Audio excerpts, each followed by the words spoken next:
초등학교 시절에 정말 자랑할 거리가 하나 생겼었습니다. 어떤 연유로 제게 주어진 건지 모르겠는데 아주 진한 노란색의 지우개 하나를 제가 갖고 있게 됐습니다. 이 지우개가 당시 우리가 사용하던 지우개하고 격이 달랐습니다.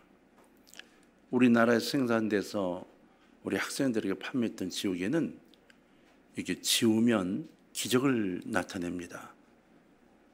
공책이 없어집니다.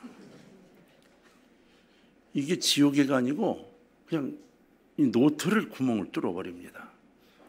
근데 그 지우개는 살살살살 이렇게 지우면 연필 자국만 남지 진짜 흑연이 싹 사라지는 거예요. 그 반아이들이 전부 와가지고 막 이것저것 들고 와서 한 번만 지워봐 달라고. 그럼 저는 이제 어깨에 힘을 주고 그 줄을 다 지워주지 않고 한 글자만 지워줍니다. 왜? 아깝잖아요. 이거 얼마나 아껴 썼는지 모릅니다. 이거 누가 훔쳐갈까 봐 꼭 주머니에 넣고 다니고요. 요만큼 남았을 때는 다시 그거를 나무에다가 아버님께 부탁을 드려서 이렇게 쪼매가지고 그걸 쓰고 그렇게 썼습니다. 근데 어릴 때 자주 이제 이 지우개에 대한 생각을 떠올린 적이 있는데 이런 거였어요. 야, 내가 짓는 죄를 이렇게 지울 수 있는 지우개는 없을까? 어릴 때 하도 선생님이 죄에 대해서 막 겁을 주셔가지고 죄 지면 지옥 간다 그러니까 이 지우개 생각이 나면서 그런 지우개처럼 싹싹싹 지우면 죄가 싹싹 지워지는 이 지우개가 없을까? 없습니다. 진짜 없습니다. 이 세상에 어떤 지우개라도 죄를 지울 수 있는 지우개는 없습니다. 우리나라 유명한 문학가인 이광수 씨는 자기 역사소설 마의태자 제12장 배반에서 궁예왕과 왕건의 이야기를 다루면서 이렇게 이야기를 적어 놓았어요. 모든 죄는 반드시 피를 보고야 말고 죄의 열매는 반드시 죄의 씨를 뿌리는 자의 손으로 거두게 된다. 인과응보에 대한 이야기죠. 그렇다면 죄는 값을 지불해야만 한다는 이야기인데 죄는 반드시 아픔과 고난이 따르기 마련이고 심판이 따르기 마련인 겁니다. 죄가 익숙해지다 보면 죄와 아무 상관이 없는 내 삶을 볼 때가 있습니다. 아니요, 속고 있는 겁니다. 요즘 세상이 어순해지면서 별 복잡한 일이 다 있더라고요. 사람을 죽이고 죽여보고 싶어서 이렇게 말하는 20대 처녀가 있질 않는가? 이거 뭐 자동차 때문에 잠깐 이야기를 하다가 죽여버리겠다고 몽치를 들고 막 덤비는 사건이 생기질 않는가? 그런데 그것이 전혀 잘못하고 있다는 생각을 하고 있지 않는다는 겁니다. 그런데 이제 아무리 시대가 변해도 우리가 돌아봐야 할 대목이 있습니다. 하나님과의 관계입니다. 우리는 죄가 아니라고 말해도 하나님이 죄라고 말씀하시면 이건 죄가 될 수밖에 없고 나는 벌을 받지 않아 라고 이야기해도 하나님이 벌 줄 거야 라면 빠져나갈 방법이 없습니다. 그래서 세상 사람은 아주 쉬운 방법을 선택합니다. 하나님이 없어. 하나님이 안 계신다고 정리를 해버리면 죄와 벌에 대해서 전혀 두려움을 느낄 필요가 없습니다. 그러니까 하나님이 없다고 외쳐버리는 거예요. 그러나 아무리 외쳐도 주님이 존재하시기 때문에 불안이 엄습해 오죠. 자, 이스라엘을 한번 볼까요? 이스라엘 백성을 보십시오. 사무엘상 5장과 6장의 말씀을 살펴보면 이스라엘이 하나님 앞에 범죄한 이후에 놀라운 시련의 바람 속에 빠져들게 됩니다. 하나님의 법궤는 블레셋 사람들에게 빼앗겼죠. 이스라엘의 정신적 지주, 영적인 지도자였던 엘리는 사망했습니다. 그의 대를 이었던 홈니와 비나스도 죽음으로 말미암아 이스라엘은 영적인 공백 상태가 딱 오게 됐습니다. 거기다 비나스의 부인도 출산하다가 죽음을 맞이하죠. 이스라엘은 의지할 데도 없고 어디다 책임을 맡길 데도 없습니다. 아주 깊은 슬픔과 비탄에 빠지게 된 거죠. 블레셋과의 전쟁에서의 패전의 아픔으로 말미암아 이스라엘 백성들은 정말 큰 좌절을 맛보게 됩니다. 여기서 우리는 신앙을 잃어버린 사람, 예수를 잃어버린 사람들이 어떻게 아파하는가를 살짝 엿보게 되긴 해요. 일반적으로 세상 사람들은 신앙을 하나의 도구로 여길 때가 많습니다. 그저 살면서 하나씩 가지고 있는 것이 좋대, 마음의 위로가 된대, 이 정도. 그래서 참 신앙이 있는 사람과 신앙이 없는 사람의 차이가 분명하게 나도록 되어져 있습니다. 그러나 여러분, 온전한 신앙을 갖고 있는 사람과 그렇지 않은 사람의 삶의 차이는 엄청난 결과를 갖다 줍니다. 우리는 성경에서 이 사실을 배우게 되는데, 실제로 예수를 잃어버린 사람들, 예수를 잃고 사는 사람들, 예수를 모르고 사는 사람들, 신앙을 잃어버리고 사는 사람이 얼마나 참담해지는가 하는 사실을 우리 주변에서 많이 보게 되고 성경에서 수없이 많이 보게 됩니다. 이스라엘은 불신앙과 불순종으로 말미암아 블레셋과의 전쟁에서 패전합니다. 다른 이유가 아무것도 없습니다. 하나님께 온전히 순종하지 않아 신앙적으로 주님을 바라보지 않아 패전했다고 기록합니다. 그리고 자신들이 정말로 우리는 택함받은 민족이라고, 우리가 이 법궤를 갖고 있으면 승리한다고 믿었던 법궤마저 빼앗기고 맙니다. 영적인 지도자 이제 대가 끊겼습니다. 무엇을 의지할 때도, 그리고 패전의 쓰라림만 가득 남은 상태로 전쟁이 끝납니다. 그런데 지금까지 이스라엘 백성의 복이었던 이 법궤가 블레셋으로 넘어간 후 어떻게 역사하는가를 우리는 보게 됩니다. 하나님이 이스라엘 백성들이 범죄함으로 이 이스라엘의 패전을 갖게 하고 법궤를 블레셋으로 보냈지만, 하나님은 그래도 이스라엘을 사랑하셨습니다. 하나 꼭 기억하십시오. 주님을 떠나 있더라도 주님 여러분 사랑하신다는 사실을 절대 의심하지 않기를 바랍니다. 아무 때고 돌아서십시오. 주님이 거기 계십니다. 아무 때고 돌아서서 주여라고 할 때 거기 주님이 여전히 계십니다. 이스라엘 백성들이 다 낙담하고 어떤 방법도 찾지 못하고 제사도 드리지 못할 때 하나님은 이스라엘을 위해 무엇인가 역사하시기 시작을 했던 겁니다. 이 법궤가 블레셋 사람에게 큰 재앙이었다는 것, 이것을 우리는 이제 보게 되는 거죠. 여러분, 사람들이 말해요. 내가 최선을 다해 노력하면 내 인생은 내가 개척할 수 있어 라는 생각만큼 잘못되고 오만한 생각은 없습니다. 자력으로 자신들의 삶을 지켜나간다고 하는 생각만큼 건방진 건 없습니다. 다시 말하면 스스로의 힘으로 이 세상에 모든 것을 할 수 있다는 생각하는 것, 이거는 교만입니다.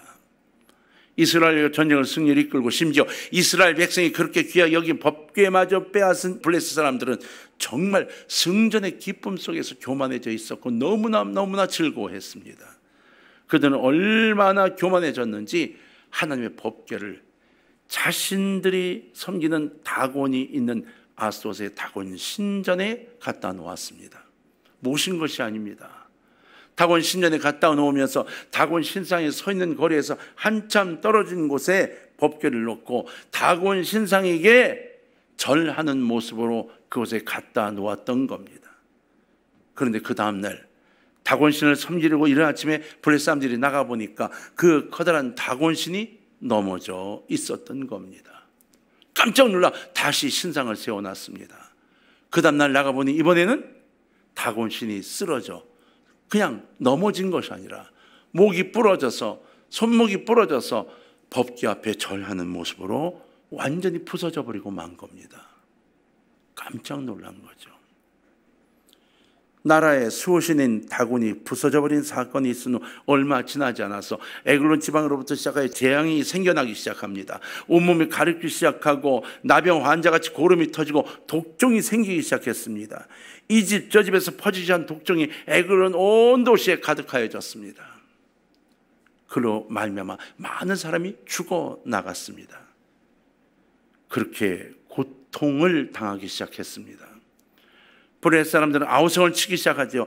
그러기를 몇 달 동안 하다가 도저히 이 법궤 때문이라는 생각에서 벗어날 수 없어 이걸 대체할 방법을 찾게 됩니다.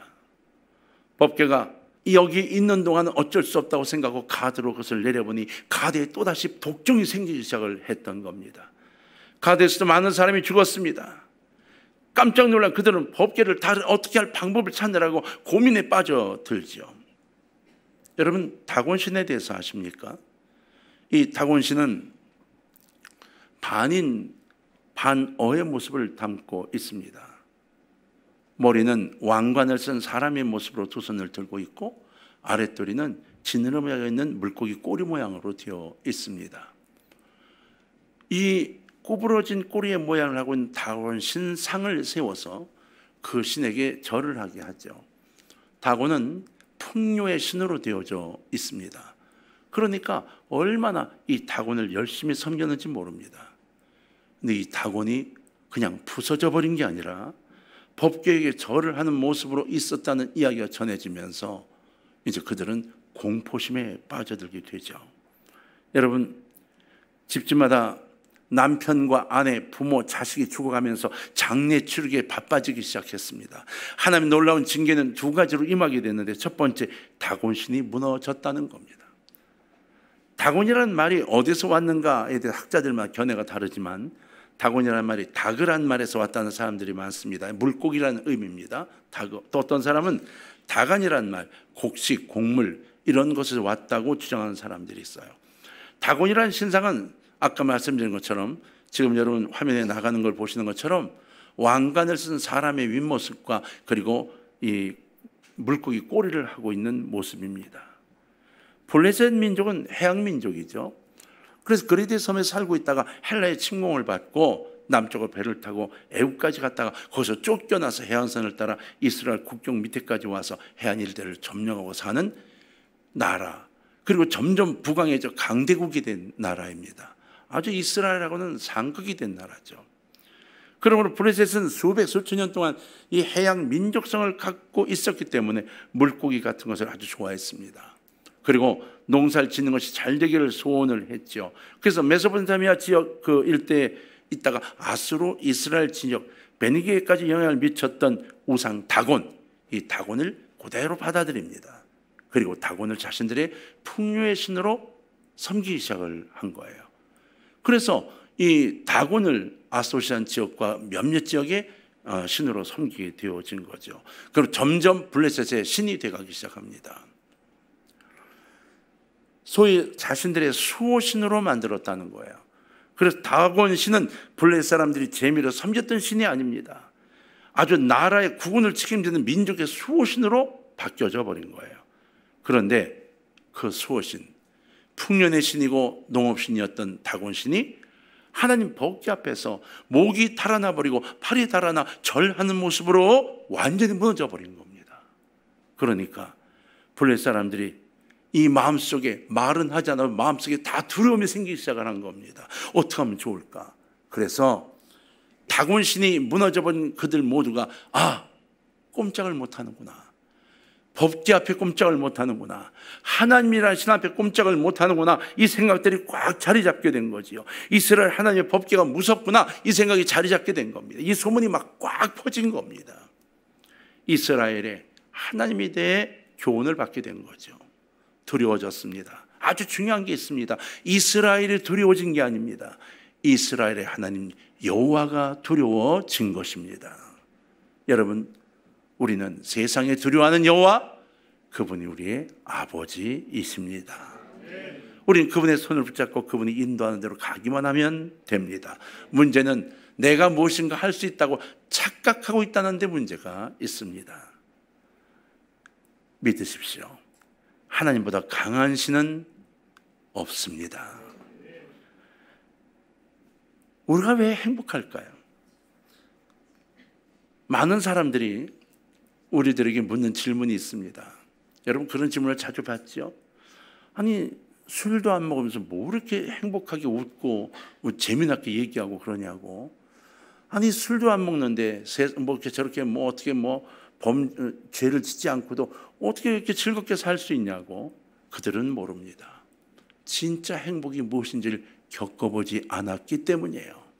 하나님이 함께하는 행복은 그 누구도 찾아갈 수 없고 따라올 수 없는 행복인 겁니다.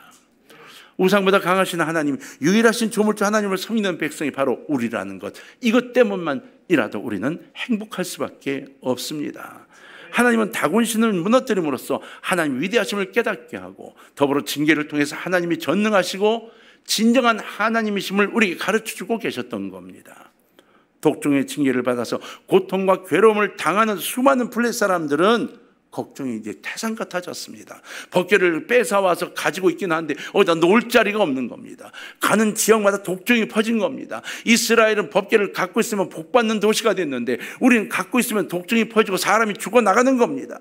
그래서 블레셋 지도자들은 작은 나뭇가지를 꺼서 점을 치는 복술자들을 다 불러 모읍니다. 불러 모으고 어떻게 하면 좋을까를 고민하죠. 복술자들이 머리를 짜내서 만든 방법을 제시하게 됩니다. 이 일을 해결하기 위해서 이 법궤를 달래서 이스라엘을 돌려보내야 한다는 거죠. 베스메스로 돌려보냅시다. 그럼 어떻게 돌려보낼 것인가? 그들이 의논을 했는데 하나님의 법궤를 베스메스인 이스라엘 국경지대로 보내서 우리가 다 정리를 좀 합시다. 그런데 그냥 보내면 안 되고 우리가 사과의 뜻을 보내야 되니까 우리 방백들의 수요대로 금으로 만든 독종 형상의 5개, 금으로 만든 쥐 5개를 만들어서 아무도 사용하지 않은 새 수레를 만들고 거기에 저진하는 암소 2마리를 골라 베스메스로 끌고 가게 합시다. 이렇게 주장을 합니다. 여기 몇 가지 이유가 있죠. 왜? 블레셋 장수들이 확인하고 싶은 게 있었어요.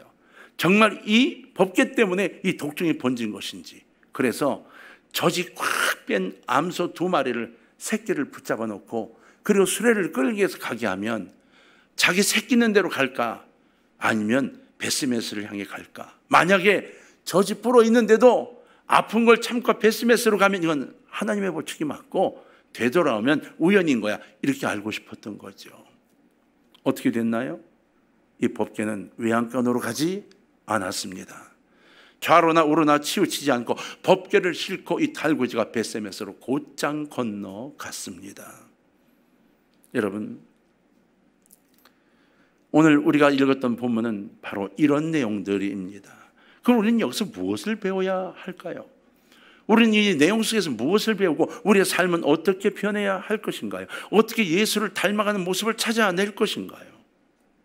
첫째는 이 법궤는 이스라엘에만 있어야 했었다는 것입니다. 신앙은 여러분 제자리를 지켜야 합니다. 법궤가 우리에게 필요했던 것처럼 우리의 신앙은 우리에게 필요한 것이고 이 신앙은 제자리를 지켜야 합니다. 여러분, 벗어난 신앙은 신앙이 아닙니다. 내가 계산하고 내가 따져서 내가 만든 신앙의 형태는 신앙이 아닙니다. 이기적인 신앙은 신앙이 아닙니다. 벗어난 삶은 올바른 삶이 아닙니다. 하나님의 법궤가 있을 장소는 이스라엘이지 블레셋이 아니었던 것처럼 우리 신앙이 있을 자리는 내 이 심령 속인 것입니다. 성도가 있어야 할 장소는 신앙의 자리지 세상이 아닙니다. 물고기가 있어야 할 곳은 바다입니다. 모래사장이 아닙니다. 신자는 불신앙의 자리에 서서 세상 문화와 섞이게 되면 영혼이 죽습니다. 육체와 완전 망하게 됩니다.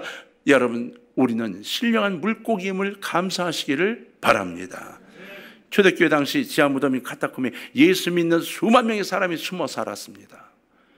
예배를 드리지 못하게 하니까, 예수를 믿지 못하게 하니까 지하무덤 속에 들어가서 한 겁니다. 지하무덤 카타콤은 여러분 들으신 것처럼 수천 개의 골목으로 되어 있습니다. 지금도 그곳에 가면 앞에 리더를 잘못 따라가면, 길을 잘못 들어가면 어떻게 될지 모른다고 겁을 줍니다. 그래서 길을 잘 아는 성도들이 그 길을 인도하면서 거기에 물고기의 그림을 그려놓고 지나갔다고 하죠. 물고기는 무엇을 의미합니까? 헬라어로 주는 그리스도시여 살아계신 하나님의 아들입니다라는 이 고백의 약자인 겁니다. 그러므로 물고기를 그려 익투스를 그릴 때마다 주님이 바로 나에게 어떤 분인가를 고백하는 것으로 정리해 놓은 거죠. 오늘 우리가 살아야 할 것은 은혜의 깊은 세계이지 세상이 아닙니다. 우리가 깊은 은혜의 세계에 나가야지 블레셋적인 세상 것에 휘몰리면 안 된다는 것이죠. 그런데 블레셋의 복술자들은 속건제와 다른 제사를 드리고 금독종 5개와 금쥐 5마리를 만들어 수레에 실어서 보내야 한다고 했어요. 자신들의 방식이었습니다. 물론 우리가 감사할 때 감사의 물을 주면서 드려야 되는 것처럼 이들은 그런 생각으로 준비를 한 겁니다. 여러분, 어쨌든 그들은 하나를 깨달았어요. 이 법궤를 제자리로 돌려보내야만 한다는 것입니다. 사랑하는 동아의 가정 여러분, 신앙의 회복이 여러분께 있기를 주의 이름으로 부탁합니다. 기도가 줄어들었습니까? 주님을 만나십시오. 신앙을 회복하지 않고는 안 됩니다. 두 번째는 하나님을 위해 쓰여진 이 수레입니다. 아무도 타보지 않은 새 수레를 만들었습니다. 한 번도 사용하지 않은 수레라는 것은 세속적인 목적을 위해 사용한 적이 없다, 이런 이야기입니다.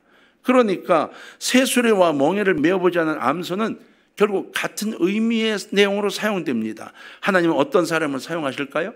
세상 목적을 위해 사는 사람이 아닙니다. 그래서 이 시대에 제자다운 제자들이 정말 귀중한 겁니다. 제자다운 제자가 정말 귀한 시대가 됐기 때문이에요. 여러분 어떤가요? 우리는 제자를 만들기 위해 쓰는 교회입니다. 제발 여러분 제자다운 제자로 성장해 주십시오. 하나님 원하시는 그 자리에서 제가 이것을 하겠나이다 고백하는 사람이 되어야지, 안 됩니다, 저는 못합니다가 아니라 주님 나를 양육하여 키웠으니 제자가 되겠다고 고백하는 사람이 되어야 한다는 것이죠. 이런 사람이 있습니다. 세상에 한 발, 교회 한 발을 디디고 있는 사람. 세상에 나가면 세상 사람 같습니다. 교회 오면 교인 같습니다. 그런데 하나님의 법궤를 끌고 갈 수 있는 사람, 때묻지 않은 그리스도인, 오염되지 않은 성도, 이런 사람이 사명의 법궤를 끌 수 있는데 그들은 제자란 닉네임을 갖게 되는 겁니다. 여러분, 이걸 뒤집으면 철저히 회개하는 사람만이 주를 위해 살 수 있다라는 이야기가 됩니다. 우리의 기도의 80%는 회개여야 합니다. 주님의 관계에서 여러분을 내려놓고 주님을 만나고 주님을 닮아가는 아름다운 성도들 되시기를 주의 이름으로 축원합니다. 세 번째로 치우치지 않았던 두 암소입니다. 숫소도 있는데 왜 하필 전난 암소를 선택했는지 이미 말씀을 드렸습니다. 본능적으로 새끼를 찾아갑니다. 그러나 이 두 마리는 이 아픈 이 젖 가슴을 끌어안고 벳세메스를 향하여 걸어갔습니다. 그리스도인은 여러분 충분히 무엇인가를 감당하고 갈 수 있는 준비가 되어야 합니다. 이왕이면 우리 모두는 젖이 풍성한 암소가 되어야 한다는 것이고, 그럼에도 불구하고 최선을 다해 주님을 따라가야 한다는 두 가지 의미가 이 속에 숨어 있습니다. 엄마가 아이를 낳아 젖을 내듯이 여러분, 우리 모두가 출산의 경험을 했으면 좋겠습니다. 태신자를 출산한다는 이야기입니다. 우리의 사역을 출산한다는 이야기입니다. 전도에 출산해야 하고 봉사에 출산해야 합니다. 송아지를 외양간에 둔 이 두 마리 암소가 벳세메스를 향해 간 것처럼 세상과의 관계를 끊어버리고 하나님 바라보며 나아가는 바로 암소가 되어야 한다는 것입니다. 우리의 목적지는 벳세메스입니다. 세상과 끊어버리고 회개할 바를 철저히 회개하고 세속에 물들지 않으면서 하나님 앞에 올바른 길로 철저히 순종하며 가는 것, 이것이 하나님이 원하시는 제자의 모습인 거죠. 여러분, 이 당시에 이스라엘 사람들은 두 마리가 끌고 오는 이 수레를 보았습니다. 얼마나 기뻐했는지 모릅니다. 그 기쁨이 충만한 것 자신들의 기도 덕분이었을까요? 아닙니다. 하나님이 역사하셨습니다. 하나님 법궤를 찾아 주셨다는 거예요. 지금도 우리 마찬가지입니다. 힘들고 어려운 일, 응답받고 싶은 일이 있습니까? 지금 여러분을 위해서 하나님 무엇인가 준비하고 계십니다. 그 믿음으로 기대하십시오. 곧 기쁨이 가득한 성도의 자리를 다시 찾게 될 것입니다. 6장 13절에 보니까 이렇게 기록했습니다. 벳세메스 사람들이 골짜기에서 밀을 베다가 눈을 들어 궤를 보고 그 본 것을 기뻐하더니, 기쁨이 생겼다는 겁니다. 지금 슬픔으로 꽉 차 있는 이스라엘에 기쁨이 생겼습니다. 왜? 법궤가 돌아오고 있습니다. 여러분, 하나님 우리에게 참된 기쁨을 주기를 원하십니다. 우리가 절대 찾을 수 없는 법궤 하나님이 찾아주십니다.